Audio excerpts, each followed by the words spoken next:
లో నేను గుంటూరులో వడ్లమూడిలో విజ్ఞాన్ కాలేజీలో చదువుకున్నప్పుడు నాతో పాటు నా క్లాస్మేట్ కాంతి కిరణ్ అనే అబ్బాయి, ఇప్పుడు తనేమో కెనడాలో సెటిల్ అయ్యాడు. 16.5 ఏళ్ల తర్వాత మొదటిసారి ఇండియాకి వచ్చినాడు. 16.5 సంవత్సరాల తర్వాత after 16.5 years is come back to India. Actually he's from Guntur.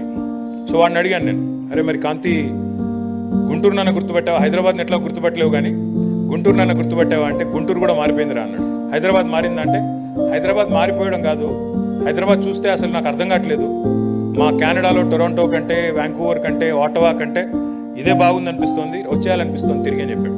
అంటే ఆ స్థాయిలో హైదరాబాద్లో చేంజెస్ ఈరోజు నేను చెప్పడం కాదు, మీరు చూస్తున్నారు, సోషల్ మీడియాలో చూస్తున్నారు, మీరు ఇన్స్టాగ్రామ్లో చూస్తూ ఉంటారు, ఇంకా ట్విట్టర్లో చూస్తూ ఉంటారు, ఇతరత అంతా చూస్తూ ఉంటారు. Lot of young Hyderabadis, lot of youngsters